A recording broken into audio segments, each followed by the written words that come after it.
Back on the BCast B-side, live from our studio here in Pittsburgh, Pennsylvania on Friday afternoon, and a lot of stuff to play for you and to talk about here in the second hour. I wanted to follow up on something we talked about throughout the week a little bit, particularly because there was a good discussion about it on Fox last night, and Byron York did some insightful analysis in the Examiner. And it goes back to the decision that we have yet to be able to fully wrap our minds around to Mirandize the Fruita Kaboom bomber. Mm-hmm. Who did decide that? I did hear I heard on the Holder already made such a horrific decision about the KSM trial. I heard Hannity was reading something and saying that there's heavy pressure in the White House for that to be changed, for Holder to reconsider that decision. But there was a... well, I'm sure the people of New York would appreciate it. Yeah. But clearly the chain of discussion fell apart on what happened on Christmas Day. It didn't fall apart. There apparently was no chain of discussion. Yeah. We needed It was an even bigger problem. Yeah. So let me play the clip from Fox last night, and then I'll read you what Byron York posted today, because I think it raises a lot of questions. And I'm hoping that the Republicans really do kind of take the momentum that they have just in general now to have the cojones to really press this on the Holder question. Here you go. And you look at what happened today on Capitol Hill with the testimony of these four administration officials, basically said that they did not interrogate Abdul-Muttalib, the Christmas Day bomber, for intelligence. They interrogated him for prosecution. And most of them were not contacted, the four of them were not contacted by the FBI agents on the ground to ask them how to treat this terrorist. Is a stunning revelation, and the only reason the White House can be happy about what happened in Massachusetts is that it is providing nice cover for how stunningly incompetent the administration looked in these hearings today. Let's quickly play the soundbite from the hearing. Just take a listen. I understand, Admiral Blair, that in response to Senator Collins, you were not consulted as to what venue the Christmas bomber would be tried in. Is that correct? That's correct. Yes, sir. How about you, Mr. Leiter? No, I wasn't. Secretary Napolitano? No. When we put the HIG together, the main use for it we were thinking of was when terrorists were captured overseas, and we did not think about that case in which a terrorist was apprehended as this one was in the United States. Went on to say, we'll do it better next time. That's the nation's top intelligence officer. High-value detainee interrogation group. That's the HIG, Charles. That's kind of a shocking statement. Blair later released, just minutes ago, a statement saying that the HIG is not fully operational yet. But that makes it worse.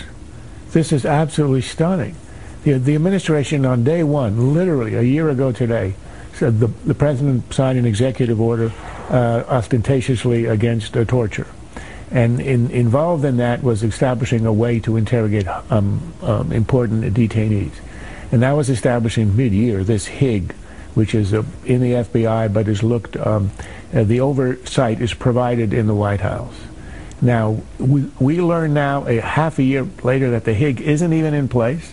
And secondly, what we just heard, that it was nobody had even thought of what happens if you capture a terrorist in the United States.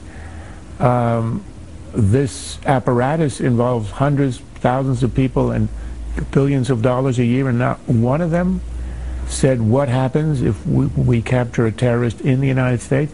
This is absolutely unbelievable. The real scandal here is not that a guy with a gun on a plane. It can happen in any bureaucracy administration, but the scandal is what happened after treating him as an ordinary criminal. Well, according to the White House, they had 30 hours or more with Abdul-Muttalib, asking him everything they wanted to ask him before he got lawyered up. Now, you can argue about whether or not he should have a lawyer, whether he should be treated as in the civilian courts of the United States and all, but the fact is the questioning did take place. And the second thing to say is, even if it was an issue for voters in Massachusetts, as Steve suggested, fact is, there was a poll out this week from ABC that indicated most Americans thought well of the president's handling of this Christmas affair and thought well of President Obama in general in terms of his ramping up his knowledge of handling of terrorism. But quickly, you were surprised to hear all of them say that none of them were contacted about the Mirandizing of... That's shocking. I don't understand how you could go forward without Blair knowing. He, as you pointed out, he's our top intelligence official. We're going to leave it there. There's much more on this, and we'll have... A little bothersome, maybe? A little worried about that? Well, you shouldn't be worried, because politicians are on the case. So, they are. Yeah. So I know that you're terrified, shaking. Before we go on, let's have a little mood changer, because you found something over. Yes. I think it's The Onion. Hot Air linked to Weekly Standard to an article whose headline is actually not an Onion headline. Oh, wait, it's not? Not, no. Wait, it's not? So a press release from Senators Collins and Lieberman. Senators introduced bill to require intelligence officials be consulted about arrested foreign terrorists. Thank goodness somebody's taking care of this. Because what had we done before? Senator Susan Collins, ranking member of the Senate Homeland Security and Governmental Affairs Committee, introduced legislation Thursday to require that U.S. intelligence officials be consulted following a foreign terrorist detention by the United States.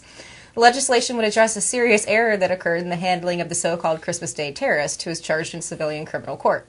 At a Homeland Security meeting Wednesday, Collins learned during her questioning of witnesses that none of the 3 top U.S. intelligence officials had been consulted. The determination to place him into the U.S. civilian court system was made without their input or knowledge. Collins said this mistake may have prevented the collection of valuable intelligence about the future terrorist threats to the United States. No kidding. So, of course, her bill would require the nation's senior intelligence officials be consulted before the decision is made to try future foreign terrorists in civilian court. Well, thank goodness that we'll just have that in writing. Not an Onion headline. Not an Onion headline. Let me tell you what Byron York added into all of this. He kind of gives the main factual account that you heard there in the clip from Fox News, and kind of went through that little list of who was consulted. The director of the National Counterterrorism Center, Michael Leiter, said he wasn't consulted, well, because he was skiing. The director of National Intelligence, Dennis Blair, said he wasn't consulted either. He's the director of National Intelligence. Secretary of Homeland Security, Janet Napolitano, no, not her. Head of the FBI, Robert Mueller, no. The quotes here from Mueller: the decision was made by agents on the ground. This is what he told in the testimony. In consultation with the Department of Justice and others in the administration, the agents read him his rights.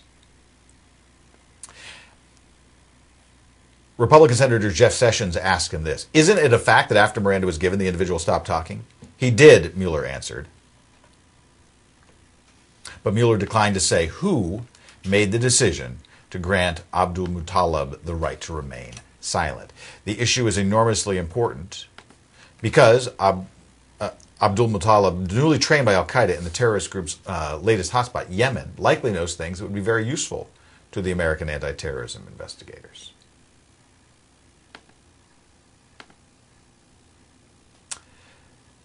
Republicans on the Judiciary Committee increasingly believe there's only one person who can answer: Attorney General Eric Holder.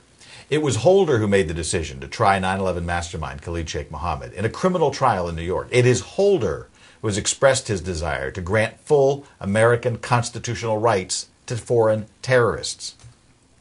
It is Holder who is leading the administration's sputtering effort to move some Guantanamo inmates to the United States. It is Holder who is apparently cutting off other parts of the government out of crucial terrorism decisions, like the treatment of Abdul Muttalib. These days, all roads lead to the Attorney General, says one well-placed Republican source in the Senate. They seem to have aggregated quite a bit of power inside Main Justice, capitalized. The problem is the Holder Justice Department appears to be handling terrorism issues from a defense attorney perspective, and doing so without the input of the government's other terrorizing fighting agencies.